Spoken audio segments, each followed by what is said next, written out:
നമസ്കാരം. ഇന്ന് റേഡിയോ ദിനമാണ്.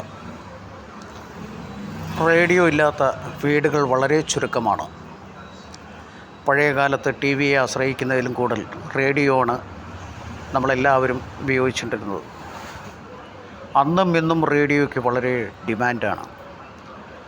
രാവിലെ റേഡിയോ ഓൺ ചെയ്തു കഴിഞ്ഞാൽ ചലച്ചിത്രഗാനങ്ങൾ, വാർത്തകൾ, അങ്ങനെ ഒത്തിരി പരിപാടികൾ നമ്മൾ റേഡിയോയിൽ കേൾക്കാറുണ്ട്. ഇന്ന് റേഡിയോ ദിനത്തിൽ നമുക്കൊന്ന് ഓർക്കാൻ പറ്റിയ ഒരുപാട് കാര്യങ്ങളുണ്ട് റേഡിയോയിൽ. പഴയ റേഡിയോ എന്നൊക്കെ പറയുമ്പോൾ ചൂടാകുന്ന റേഡിയോ ഒക്കെ ഉണ്ട്. ചൂടായി കഴിഞ്ഞാൽ ആ റേഡിയോ പറക്കുകയുള്ളൂ. മർഫി, ഫിലിപ്സ്, അങ്ങനെ ഒത്തിരി റേഡിയോ നമ്മളുടെ ഇടയിലുണ്ടായിരുന്നു പഴയ കാലത്ത്. ഇന്ന് റേഡിയോ ദിനത്തിൽ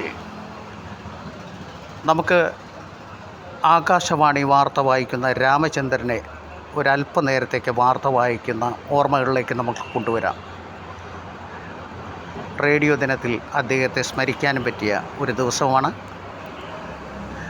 ആദ്യ കാലഘട്ടത്തിൽ റേഡിയോയിൽ വാർത്ത വായിച്ചിരുന്നത് രാമേന്ദ്രൻ സാറാണ്. അദ്ദേഹത്തെ ഓർക്കാൻ വേണ്ടി ഈ റേഡിയോ ദിനത്തിൽ അദ്ദേഹത്തിൻ്റെ മൂന്നാലഞ്ച് വരികൾ ഞാൻ വായിക്കാൻ ശ്രമിക്കാം. ഓക്കെ.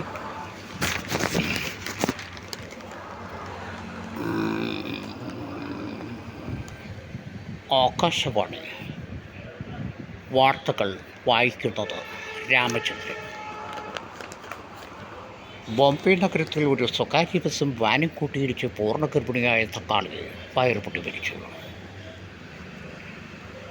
ഇന്ത്യയും പാകിസ്ഥാനും തമ്മിലുള്ള 14ാമത്തെ കശുവണ്ടി മത്സരം ഡൽഹിയിൽ ആരംഭിച്ചു.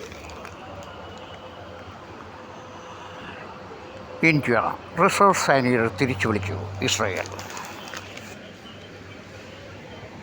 പ്രധാനമന്ത്രി ഇന്ദിരാഗാന്ധി ഒരു ഘട്ടം ഘാതകരുടെ വെടിയേറ്റ് മരിച്ചു. ലോകം കണ്ട നേതാക്കളിൽ ഒന്നായിരുന്നു ശ്രീമതി ഇന്ദിരാഗാന്ധി. ഗാന്ധിയെക്കുറിച്ച് ആരും ഓർക്കാത്ത ആളുകളില്ല. അമേരിക്കൻ പ്രസിഡന്റ് അഗാധമായ ദുഃഖം പ്രകടിപ്പിച്ചു. നിങ്ങൾ കേൾക്കുന്ന വാർത്തകൾ ആകാശവാണി. ബോംബെ നഗരത്തിൽ ഒരു സ്വകാര്യ ബസ്സും വാനും കൂട്ടിയിടിച്ച് പൂർണ്ണ ഗർഭിണിയായ തക്കാളിയെ ഫയർ പൊട്ടി മരിച്ചു. ഇന്ത്യയും പാകിസ്ഥാനും തമ്മിലുള്ള 14ാമത്തെ കശുവണ്ടി മത്സരം ഡൽഹിയിൽ ആരംഭിച്ചു. ഇന്ത്യ T20 മത്സരം നാളെ ഡൽഹിയിൽ. കാരണപ്രബോധ കേസിലെ ഷെറിൻ്റെ മോചനം സർക്കാരിനോട് വിശദീകരണം ചോദിക്കാൻ ഗവർണർ.